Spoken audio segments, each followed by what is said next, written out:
yours and are not necessarily those of KKNW, its management, or other advertisers. This program is sponsored by Sue Minahan. Welcome to Talk Cosmos, the show where Sue Rose Minahan and her panel of guests bring you insightful conversations to awaken consciousness for soul growth. Come journey with us through astrology's energetic cycles and get ready to understand your path in the cosmic roots of the stars.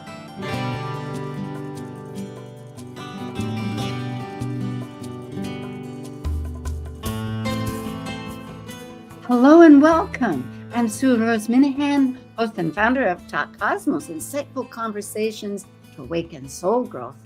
And today is February 18th, right near the change of the sun going into Pisces. And we have a special guest panel with two members or two people, and it's about an ancient benchmark philosophy of teleology. Pardon me, my tongue with English is not native, I think, and I'll wrap around it.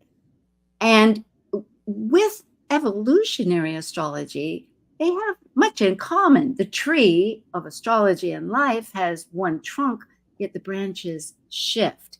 And it's a developing life patterns in our psyche. I know a lot of this is very general, and yet it's very specific. There's ways how to use these tools. And the ancients' teleology opened the whole idea that everything participates in developing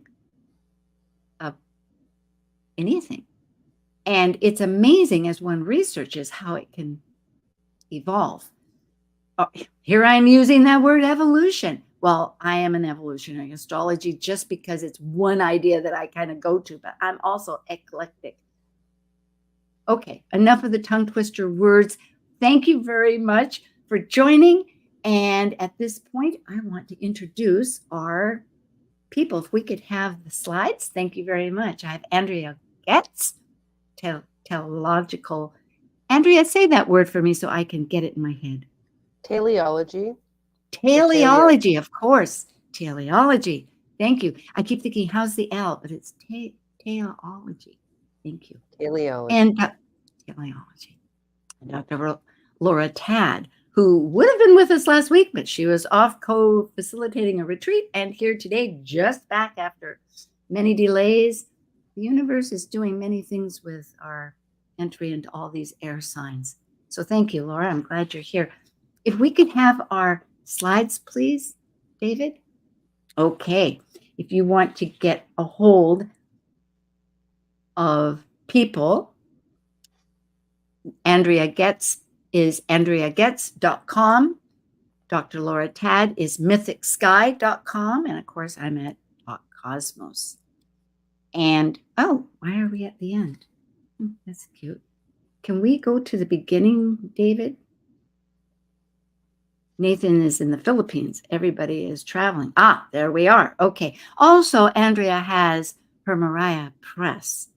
But let's get into who ANDREA is. She's a consultant, author. She teaches a master class and has a forum weekly.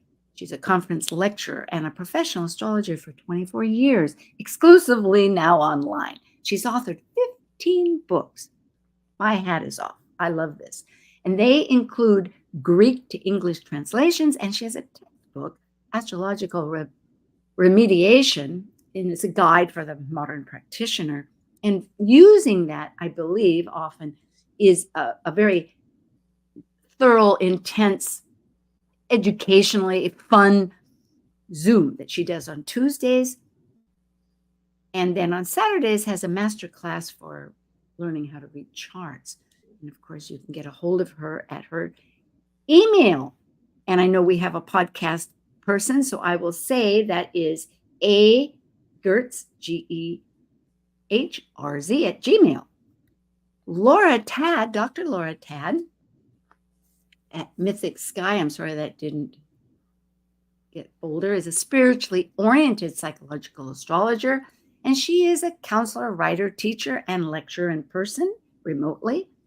internationally and a retreat co-facilitator. And she too has a monthly astrological salon, which I think is local, and a podcast, which is, of course, everywhere, called Mythic Sky Story Time. And she teaches a 6 to 8 week online personal mythology course and is connected with different boards, and she authors articles for our astrology magazines, Mountain Astrologer, Celestial Vibes, Tarot.com, and has a PhD in human science.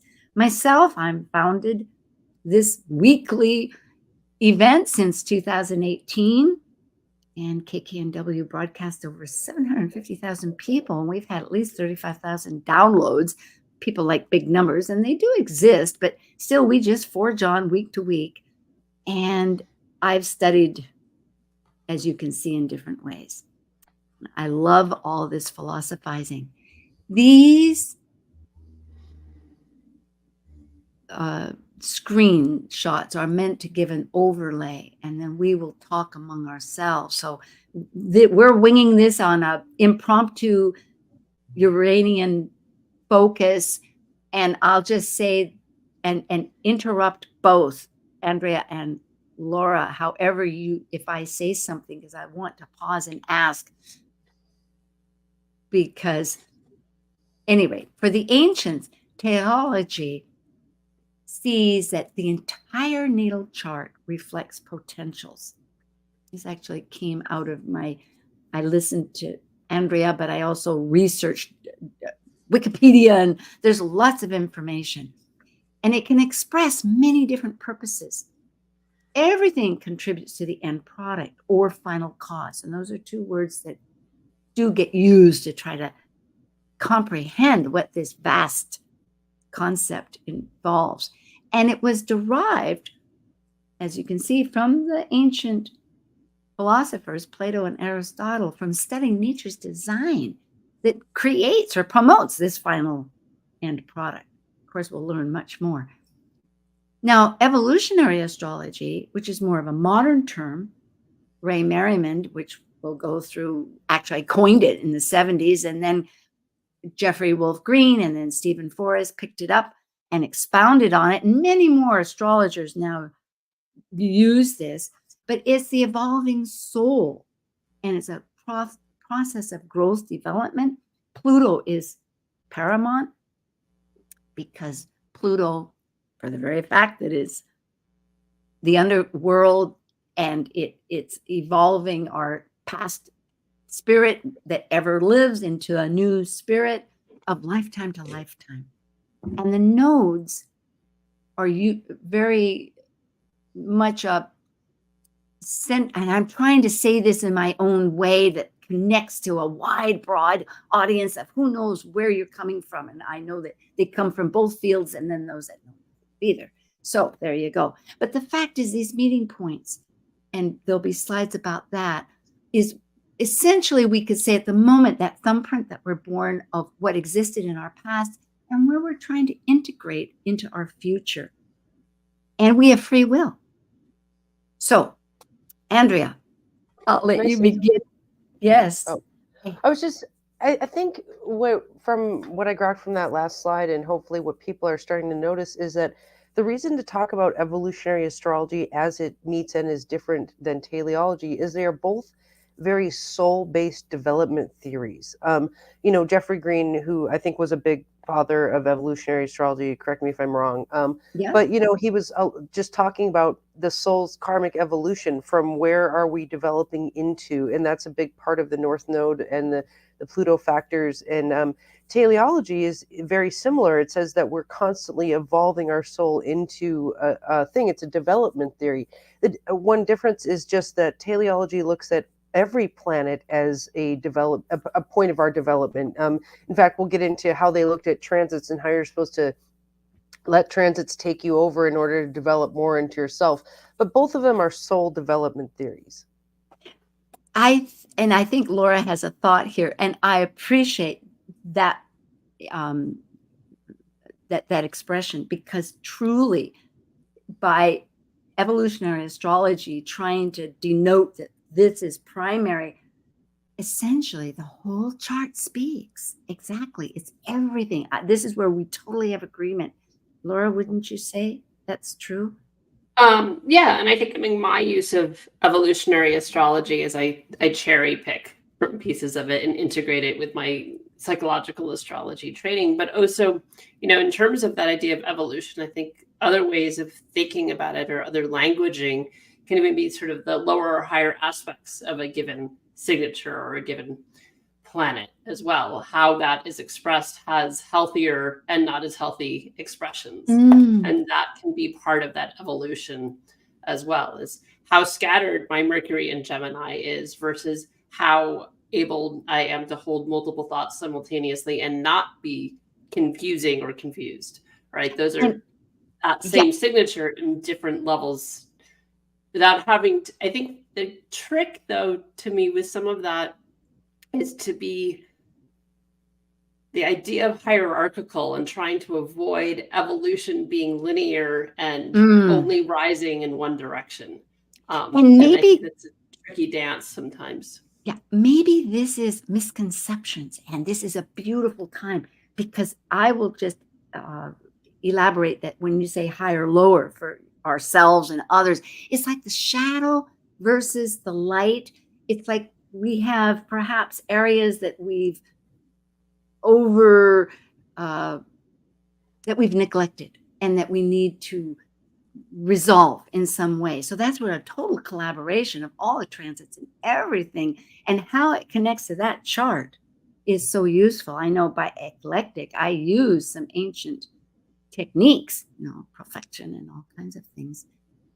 So it's, did you have any thoughts here that we've both talked, Andrea, or should we go ahead? Well, I would say, so when we think, I'll just actually tell you the formula that teleology says about soul growth. It does look into higher and lower manifestations of a chart. I think that's where remedy theory comes in. They basically would characterize humans and plants a lot. To try to understand the human, we look at a plant. So let's say a plant is growing and it starts growing really weird and it's falling over, like a tomato plant's falling over. We might need to stake it up and help it to grow upwards again. So the astrologer is supposed to be helping people grow upwards and outwards always. And so what they would say is that with transits, they would say there's something called the grasping urge, where it just like a plant grasps towards the sun. If you watch a plant literally curl up towards the sun, they say humans are a plant, and what we do is a transit will bring in a new heartfelt longing. So this is, every planet in your chart is important because every transit is important to develop our plant of life. And the way it works is, let's say Jupiter hits your Venus or something. We get a new heartfelt longing to grow towards love, for example. And so then we start grasping at things that bring us love. Like maybe we see the love of our life and we grasp at them. They say that grasping urge is what grows a human, just like a plant grows towards the sun. So in teleology, we're growing from the ground up like a plant grows from the ground up. And there are higher and lower expressions. But mostly it would be, if the plant is not growing well, then we want to keep it growing well. And that would be a higher expression, is the plant is growing well. I think that corresponds beautifully. Don't you, Laura? I think there isn't any argument. It's just maybe how it's said. Yeah. I mean, generally, I really do. I don't think evolution is right there with you. Plato and Aristotle. Well, I guess my question would be, in evolutionary, what I hear, and I could be uninformed, is that I don't hear a lot about, I hear a lot about the soul growth from the North Node. But what about the other planets? How does evolutionary understand the other 10 planets? They all relate. And I think the misnomer here is that there is oh boy, how can I say it? It's just one way to give. Okay, I'll say this. When I first discovered evolutionary astrology was in Seattle. I used to live there. And I happened to be at East West Books, which is part of Ananda there. And they have regular talks, which they're continuing to do now, again, after COVID. But the point was, I heard Rose Marcus from Canada and Patricia Walsh, who are both evolutionary astrologers. And they're with Laura Nalbandian in Soulwise Astrology now in their evolutionary school. And they must have been coming right from Norwalk, because Laura Tad, her family, and she does Norwalk, Northwest Laura Nalbandian Conference. does Yeah, Norwalk. no, Bandian, right. It's Lara, not Laura, Lara. So at any rate, point being, I was astounded because I had been studying since my 20s, and I loved astrology, and I would use it for people all the time to find out, because I was involved with music. I know I'm jumping around here. But the point is that what is their sun, and what's that telling me? That something about experientially. And what is, if I knew their moon, how is that adding to it, and trying to understand it. But here, it's like I had maps literally all over my house. And I saw at that time cookbook astrology, which is what I knew, from. And here suddenly was a vision. I mean, those maps, I literally had them of the ocean and the universe and the states and everywhere. And here was a pathway to why and how to understand our soul development. And I think that's really revealing that our consciousness, that teleology also can do, but in order to convey this vast idea to the public or to anybody else, it's just trying to state, hey, this is the benchmark. Yeah, well, Go but ahead. I think so in evolutionary astrology, and I have cherry picked from it from lectures I've gotten from Norwalk mostly, and done a couple workshops with some people. But in terms of your question, Andrea, the way in which other planets or points in the chart are understood in that soul growth piece is, so you don't just look to the node, you look to the ruler of the node, or the nodes, the ruler of the nodes, as well as how they're aspected. And Uranus as well is a big player. So you may not get as much emphasis in terms of soul evolution with every single planet, but it does end up pulling in more of the planets. It just ends up being more specific to that individual based on their nodal axis and how those planets are aspected, or how the nodes are aspected. So ultimately it ends up pulling in almost every planet because of how, depending, right? Some people have planets that are singletons and not aspected at all, and not ruling a significant, not the ruling planet of a point. But that's sort of how it ends up morphing, or like the tethers out in evolutionary astrology are more in that drawing lines between stuff that isn't even aspects. Does that make, in terms of how and polarity. But Andrea, go ahead. Oh, I just love how, well, evolutionary seems to have a reincarnationist point of view, where the South Node is you're kind of coming in from your past life on with a certain skill set, that you can look to the ruler of the South Node for more information about the past life and all that, which I like. What's interesting about one of the books I brought today is written all about teleology, and it's about how the soul gets in the body. It's called ensoulment.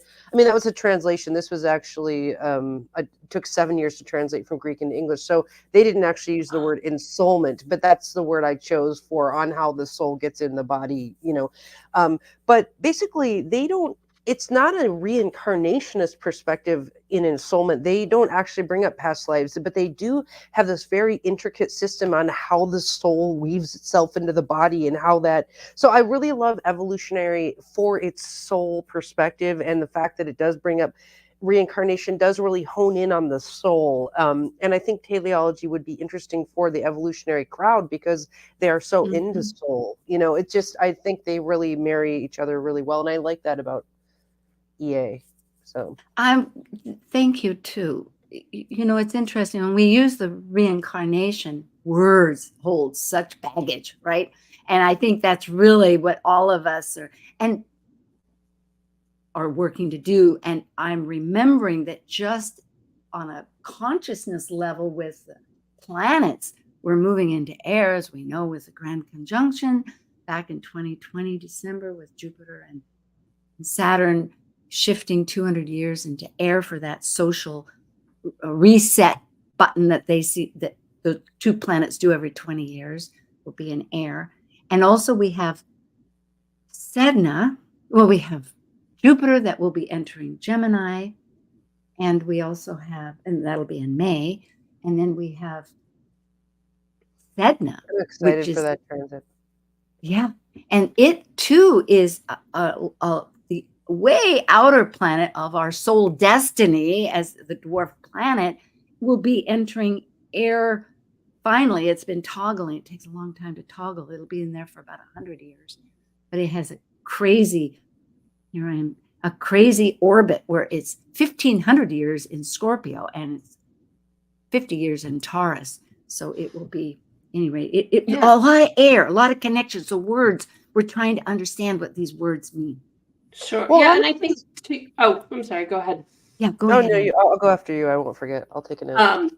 Well, I was going to say too, in terms of soul evolution, and part of why maybe I cherry pick evolutionary astrology, is with the idea of soul growth or reincarnation. Also, as a practitioner, having to be mindful of who's the client in front of me, and if for them reincarnation is not part of their worldview, that still talking about the nodes and soul growth and the big work they're here to do this lifetime, if they only believe in one lifetime, that you can still be looking to the nodes and soul growth without having reincarnation part of it. That is part of my cosmology, part of my spiritual belief, but it's not that of all my clients. I live in the South.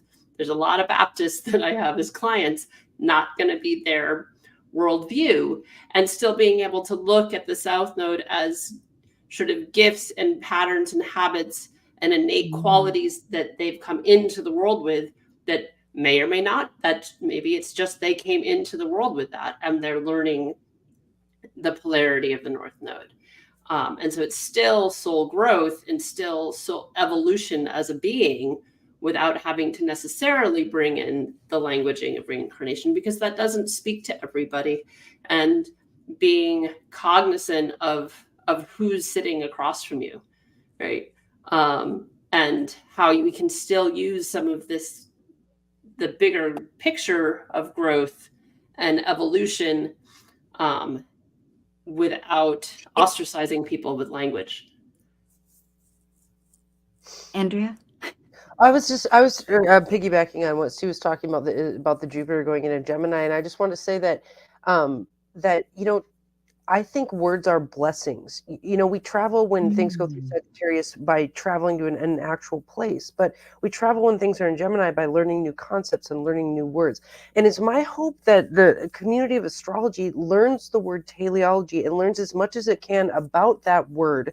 Because just like when evolutionary came over and it splashed the world of astrology, a whole bunch of astrologers got what they needed, which was some kind of soul language about, the chart. I think teleology can bring another layer of soul language about how the soul gets in the body. How does the soul grow? We haven't even looked at the four causes yet. We haven't talked about the visioning part of teleology. There's just all these parts to the theory that hopefully, as Jupiter goes into Gemini, the astrology community can take on maybe a new idea about teleology. And it's like, I don't own teleology. I'm not saying ANDREA GEHRZ is teleological astrology. No, I found out about teleology at a History of Science convention.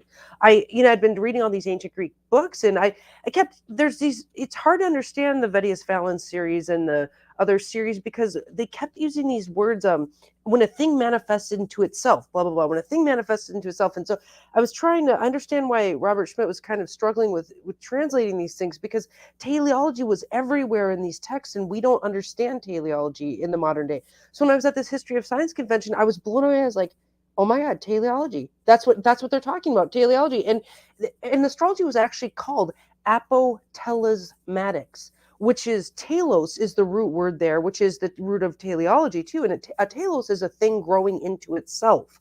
So apotelesmatics is the study of all things, attics, like anything like I don't know, geomatics would be all things connected to geography, or, I'm just, that ending is like all things connected to telos, a thing growing into itself.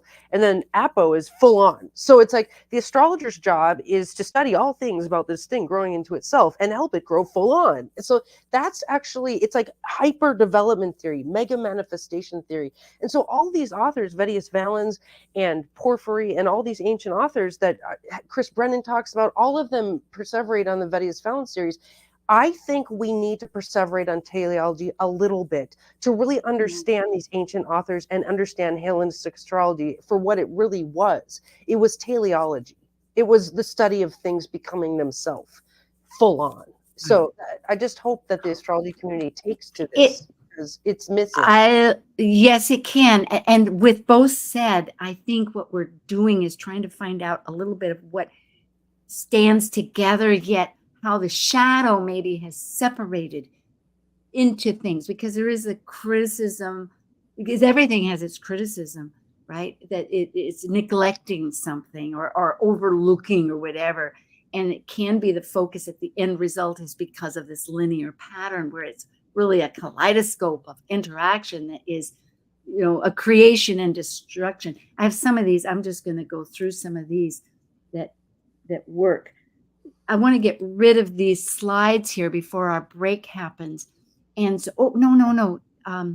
David, put them back. Thank you.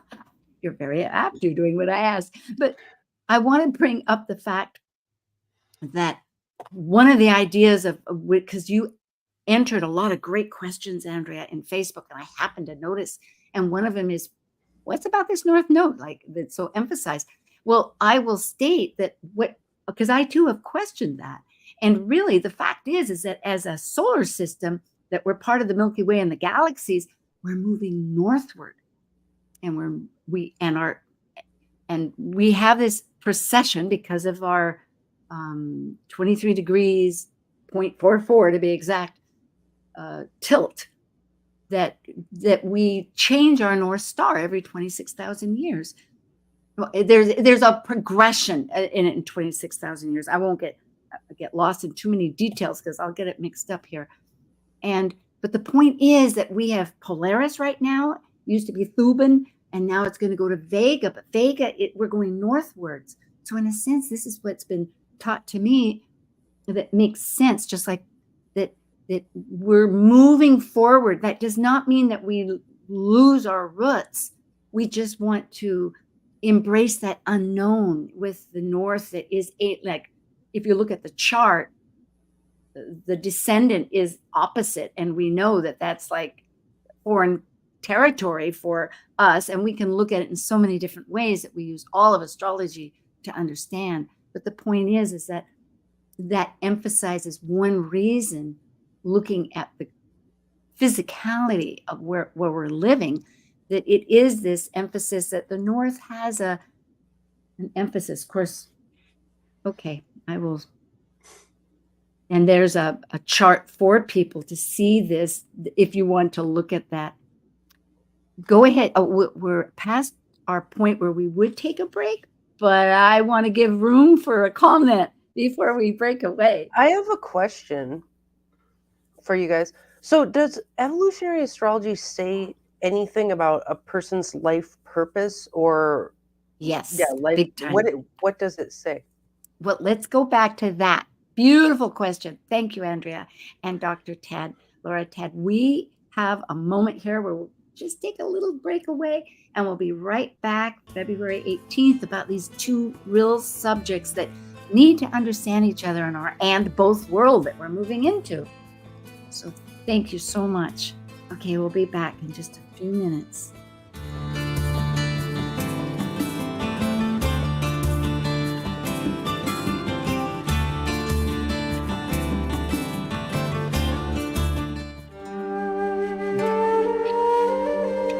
While we take a break from this week's edition of Talk Cosmos, let's take a look at this cycle's archetype. We are currently in the Yang period of Aquarius, ruled modernly by Uranus and Saturn in traditional astrology by the ancients. By leaving a cycle based on governing structures through both man-made and universal laws, Aquarius breaks established patterns, permitting the energy of freedom, just as its ruling planet Uranus spins on its side and orbits backwards. As a fixed air sign represented by the water bearer pouring the spirit of cosmic energy, Aquarius seeks to find like-minded, intuitively aligned souls to connect in social groups for the elevation and improvement of all. This is Martha Norwalk every Sunday morning beginning at 9 a.m. Thanks in part to newprosupplements.com, we cover the world of animals. This week, February 25th, it's an encore presentation. Join us for our last healing show with Dr. Nels Rasmussen and Linda Rasmussen. Together, they helped listeners and their animal friends with emotional, behavioral, and physical issues. And you can receive a surrogate healing just by listening and following along with Linda's instructions. Martha Norwalk's Animal World, Sunday morning, 9 a.m. to noon, right here on Alternative Talk, AM 1150. Talk Cosmos brings insightful conversations to awaken consciousness for the soul growth with hour-long programs every Sunday at 1 p.m. Pacific on KKNW. Talk Cosmos weekly programs are also available to watch live on the Talk Cosmos YouTube channel and Facebook page. While you're there, make sure you click the like and subscribe buttons so you get the full Talk Cosmos experience. Or if you'd rather listen to the show archives with audio only, the entire podcast collection since 2018 is available on most podcast carriers. And to find out about upcoming programs, sign up for the newsletter at talkcosmos.com. So grab your coffee, tea, or kombucha and enjoy the show. Talk radio for the heart and soul. Alternative Talk 1150. Okay, thank you. And we will continue with the second half with your questions, Andrea, and answering so that we can identify more. Thank you for that first half, which we kind of gave an overview, but I really welcome. I know you wanted to have this conversation. I've been looking forward for a long time. With that said, David, bring back the slides. Because I want to ask both Andrea and Laura what they have immediately coming up in just a few, briefly speaking. Andrea, let's start with you. I know you have your 2 weekly events, and you can tell us about that again and what else. Okay, well, thank you for the opportunity. The Moira Press is actually getting very busy. The Moira Press is our publishing company. I would say it's the publishing arm of our business. We are having a lecture series with a bunch of guest lecturers, but we have tons of events going on. What I teach is a masterclass every Saturday from noon to 1. And this is for anyone who's wanting a mentor. If you want to go from the ground up and learn how to read charts, maybe you read charts a little bit and you want to learn how to actually read charts for other people. I'm a passionate mentor, helping people from the ground up. It takes about 2 years of working together to get you really reading charts. So Masterclass is designed for people who are new and evolving, and some advanced people attend also. We have many regulars. You can drop into any class or come regularly, and that's, like I said, noon to 1 on Saturdays. You can find that event at ANDREA GEHRZ.com and any other of our events. We also have a forum every Tuesday for advanced astrologers. You can attend if you're new. That's for sure. It's tailored for advanced astrologers. We are reading Astrological Remediation, a guide to the modern practitioner right now. We're on the chapter on houses, so we're learning how to employ houses in remedies. And it's a great group. And we invite you to the Moira Press for all the activities. Find me on Facebook, find me through my website, and yeah. Sounds great. Thank you so much. Laura, Dr. Tad, I know you just came back from your retreat, and I know you have your podcast and that, but do you and do consultations? Is there something that you still have marked on your calendar? I have 2 upcoming events that are actually, they'll be over Zoom, but they're out of the Northwest Creative and Expressive Arts Center in Seattle that a good friend of mine from graduate school founded. And so on the 2nd of March from 9 to noon Pacific time, but again, it's over Zoom, so people anywhere could sign up. I'll be giving a 3-hour workshop on psychological astrology. And so this could be good information for people who are counselors or therapists, or it'll be fairly basic astrological information because it'll be more understanding why it's a useful tool in a therapeutic setting, and giving some examples of how I've used it and how it can help inform how we work and counsel people. And then on the 16th of March, I'll be doing another half-day workshop for them on personal myth. And so both those courses, they're $100 each, and you can get 3 CEUs for people that are therapists or social workers and are needing to have continuing education credit. So if you go to my website, Mythic Sky, there's links there that redirect you to the Northwest Creative and Expressive Arts Center where you can register. Beautiful. You are both really adding to the whole dynamics and matrix of astrology in so many capacities. This is beautiful. And this will be closing my slides. And just to say thank you for joining. And if you want the newsletter, and there's a few of the playlists here that we have. So let's get, and as far as Cosmos goes, I will be with, anyway, I'll tell more about that later. Let's go ahead. Let's get with your questions. Okay, Andrea, you were asking us, can we tell about purpose? That's all. Actually, that is one of the most central questions that EA focuses on. And it has a lot to do about consciousness. But these are just ways to understand how to reach or what might at that moment is, for instance, if you want to learn to swim, you first need to get familiar with the water and learn how to breathe so that you can float. You know, you don't just throw them in and have them start swimming necessarily unless they're a baby. But the other thing is I want to bring up just about reincarnation is that it's not the same as the Indian philosophy. It's just, in a sense, it's, well, we know that all these ideas are ancient, but it's almost like a pagan, a ever-living spirit that somehow this body chose in this incarnation, this thumbprint to work on for whatever intents that it has and to going forward. I hope that's not too abstract. Maybe. I mean, I look at reincarnation in a way that's much more in alignment with a Hindu perspective personally. So I think that there's and maybe I don't understand because people could come back as an animal or whatever. But the point is, I didn't want to just put this like two eggs in, I mean, apples and oranges. But I think that what our question, and I deviated, but the question really is what, Andrea, why don't you repeat about soul? What's your question so we can get started on the right path? Does evolutionary speak to life purpose? Absolutely. Yeah. I mean, that to me is what there's sort of 2 layers. And again, I'm not specifically trained in EA. I've cherry picked it and have my own. So I guess I can speak more to sort of how I work rather than strictly EA because I haven't studied extensively with anybody. But let me just say my piece. So I look at the nodal piece is soul growth and soul purpose. What's the big intention of this lifetime? What's the big, so in terms of purpose, right?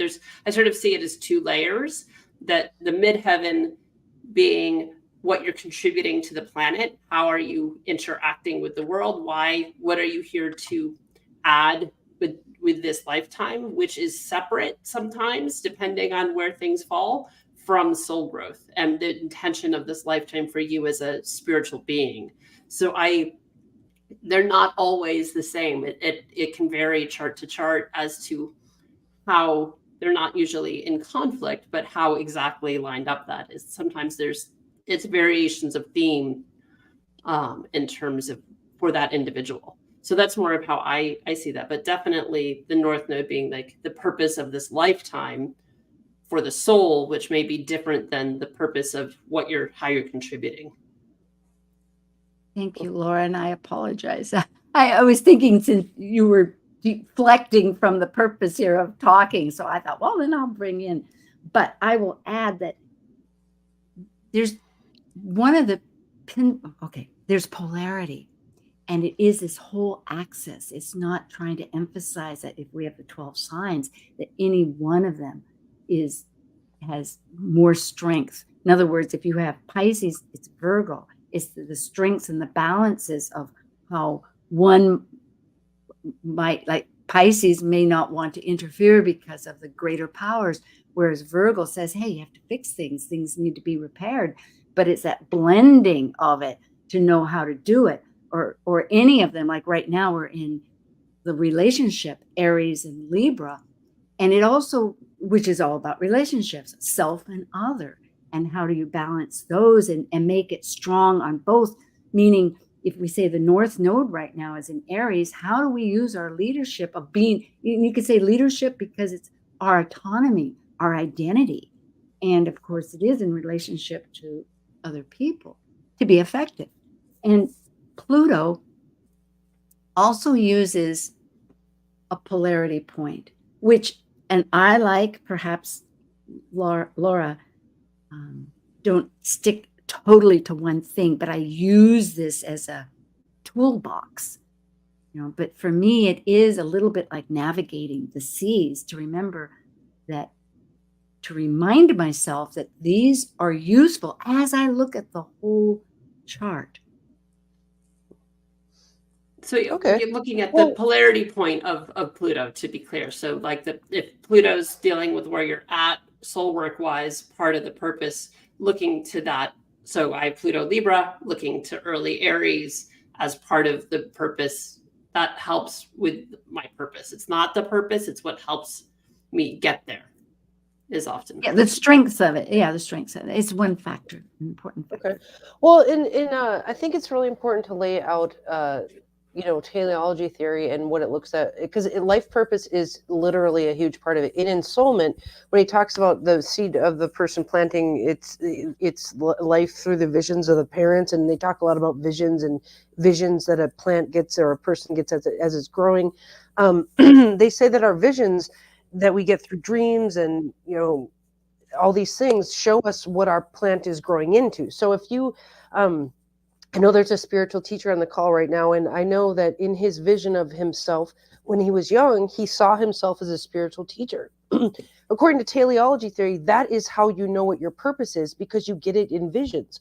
For 10 years, I would always ask God, I would say, what am I here to do? What am I here to do? And I kept saying, you're here to be a huge astrologer in the world, and I'm like, but astrology is against God and all these things. And like, I kept seeing the same vision. It went on for 10 straight years. And what teleology would say is that vision was me showing me what my path is, why I incarnated. So according to teleology, we all have a purpose. Now, there's 4 causes, which you had brought up in your slides, Sue, and so I want to address those. This is Aristotelian theory. This comes from Aristotle. So, astrology, according to teleology, is Aristotelian and Platonic. It comes from the larger philosophies of life. So in Aristotle's theory, there were 4 causes on any growing creature. One is material cause. So that means that the material that a thing is made of affects how it grows. So a human is made of flesh, so that affects how it grows. A plant is made of plant flesh, so that affects how it grows. A table is made of wood, so it affects how it moves and grows. There's formal cause, which is the form or arrangement or shape of appearance of a thing shows how it grows and how it moves. So, a table is in a certain shape. It has a flat top, so we put things on it. That's part of its form, and how it grows depends on this form it has. A human, astrology looks at physiognomy, how we look according to our chart. So if we're kind of a round-bodied person, we're very watery, for example, that shows how we grow and what we're here for. If we're a very airy, lanky person, that shows our form and shape and appearance, and it has something to do with what we're here for.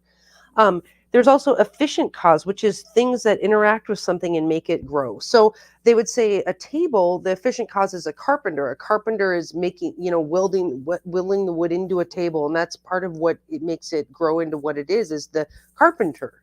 We might say that the demiurge, the crafter of the mortal world, is one of our carpenters. There's some godlike force, making us into who we are. Or, it could be a parent to a child is an efficient cause. So a parent telling a kid, you can do this, you can't do this, you can do this, that changes how the kid is growing. Okay. And then there's the final cause. And this is the astrology. And this is really what we're studying is final cause, which is the a thing grows depending on the what it was made to do, why it incarnated, what it's here for. So if someone gets a vision that they're supposed to be a spiritual teacher in this lifetime, that's very important. That it's final cause. Like, your reason you incarnated is to be a spiritual teacher. So when this transit hits, when Jupiter hits your sun, it's time for you to grow yourself more into a spiritual teacher, because that's what your final cause is. If you're here to be a grocery store clerk, and every time you get a vision of what should I be doing next, you see I should work at the grocery store, then you should make your Jupiter transit help you go get a job at the grocery store. So Well, it's very go ahead. important for causes. Okay. Let's see how to say this. Okay. I think where I immediately go to is the fourth reason, because I understand there's external causes and then there's internal. I mean, it's this dialogue of internal and external. The point is that we have free will. And I think that where evolutionary looks upon is to not everybody, I believe in dreams. I mean, Laura teaches dreams, we're right there. I mean, whether it's the dream temples, in Greece and all of this, but not everybody knows what direction. And personally, I am thinking that our purpose is evolving so much. For me, there's a spiritual need for every single person to connect to. We're so divided by the experience of embodying how to work with the spiritual context that we're part of. It's just inherent in us.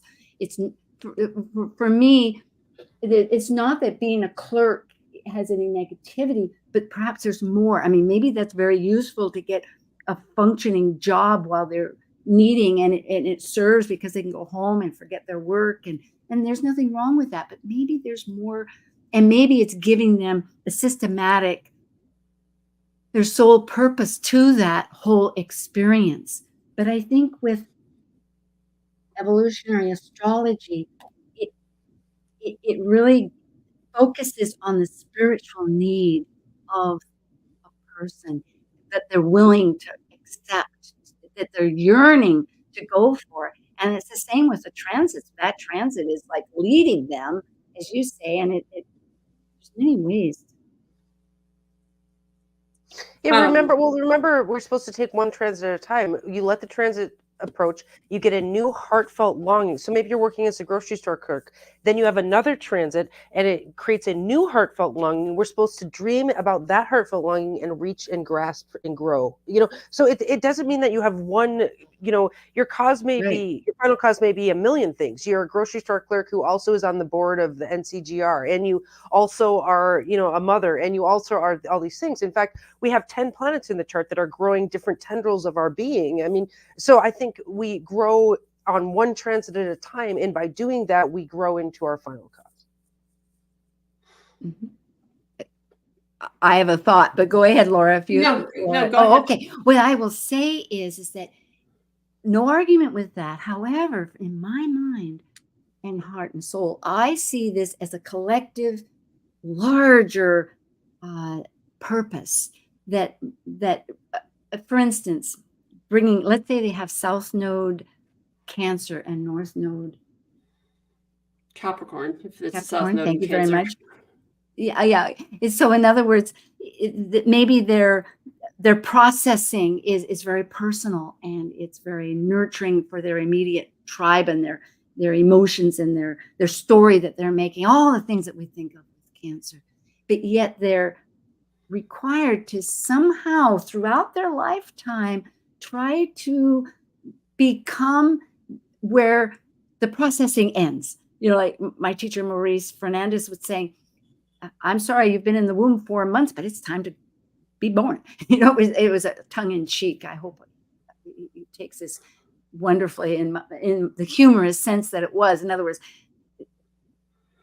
Saturn says time's up, and we know that Saturn is boundaries. It's the time, and and the moon is all its phases. It's one development to the next. It's processing, but it's this integration of finding how to use this in our life that works. And Pluto would be, perhaps if it's in Libra, through our relationships about self and others, just and being empowered and not empowered, because Pluto, as we know, is all about the power, but we exchange our resources to merge with this other one. It's different than Libra that just says, hey, you're balancing what I need complemented. We're like unified in some kind of sacred merging business or marriage or whatever it is going forward. And then maybe we've expanded that. And that's not working anymore. So it's a whole, but I go back to what James Hillman, he did the Soul's Code, which has its arguments too, because he does say the diamond. In a sense, I think that there's many different ways of looking from the ancients that say, hey, we have this acorn, this seed that we're meant to be. And as long as we can realize it can change and evolve into what really. Well, astrology assumes that we change one transit at a time. It's a development theory. But it says that we develop one transit at a time. There's a question from the audience saying, what if you can't see your purpose or hear it? Well, according to this theory, you have to ask your highest self. And there's a daimon, which is basically a spirit guide. We have a higher spirit talking down to us. So a lot of people get messages from their daimon in different ways. Some people just, if you ask your highest self, what is my purpose right now? On this transit, right? We don't say like the final cause isn't like you have one thing, you're a static thing, you're an evolving thing. But if you say, what is my purpose right now this year? You might get a nudge in a dream. You might go to your journal and start writing and get a nudge there. You might hear a message. You might just have a knowing, like, I know I'm supposed to teach a class this year. I just know it. Like, so each of us gets communication from our highest self in different ways, depending on how our chart is built. Another part of teleology theory is that each of us have a machine built by our chart. And so each machine functions differently according to what its final cause is. Like, if you're supposed to be a spiritual teacher, you might feel auras everywhere. Well, that's part of your machine and how it's built. So if you're supposed to be a grocery store clerk, you might be really tough and resilient to people's energy and not even feel energy because you're supposed to sit there so we each have a different machine and sensory apparatus. They would call it the eistaterion, which is the place where your aesthetic senses live. So we each have a different machine, but also we each get visions differently according to what we're supposed to grow into. Absolutely. And that is perhaps just speaking on a unilateral platform, because as I had said earlier, and as the question indicated, not everybody just perceives how to listen to their signs that are coming up, whether it's through dreams or other people. And yet we're opening up to that, as I had indicated too, what with Saturn and Pisces and all these air and mutable, we're dissolving all the time what we had conditioned to be. It's not that we don't need boundaries, but yet maybe they were too rigid and they need to open up into a larger spectrum as a circle touching more points. And that's where perhaps there's many toolboxes. And I think looking at it from either approach, but realizing that they're somewhat related, because I think they're pointing towards a similar direction, but maybe what responds to us is a language that is familiar to one or the other, if I'm making sense here. Sure, different charts will resonate with different philosophies, just like some people resonate with Hellenistic astrology, some people don't. I just think teleology is nice for the Hellenistic astrologer, because a lot of the Hellenistic astrology I've heard being taught, now I've read the books in Greek myself, okay? Very few people can say that. There is a philosophical underpinning to these Greek texts, and it is teleology. There is something as profound as evolutionary in these Greek texts. It's teleology. So I just encourage those people who resonate with Hellenistic to look up teleology, to try to find their spiritual development theory in teleology, just like the modern astrologer finds it in evolutionary. That's all. That sounds good. And I think too, along with it is, I go back to shadow and light, because there has been some, and it could be the interpretation of saying that there's cause and effect. And that's somewhat with going back to Aristotle, how he was strong with that, rather than like Socrates that perhaps said, well, there's this ideal of a circle, and do we see it because we see the moon and therefore we know there's a circle, or do we know there's a circle that's in perfection and therefore we see it in the moon? You know what I'm saying? It's like, where does the chicken and the egg begin? But you go to Aristotle, and of course, Socrates, Plato, Aristotle, wonderful, wonderful minds. Oh my goodness, we can't be ended. Oh no. Yeah. Oh my goodness. Thank you. Andrea, I think we will embrace. We'll do and both. I am so grateful. And my hat's off reading Greek. It's like, oh, I love that. Get to. Well, thank you so much for this. Thank you. I hope it's a beginning. And Laura, thank you for returning from your questions. And how do I say? And people, thank you very much. And keep thinking, because we need to bridge our unity, just like Aquarius. We each individually matter in this teamwork of life. It's so imperative. I'm getting goosebumps. Okay, perhaps again.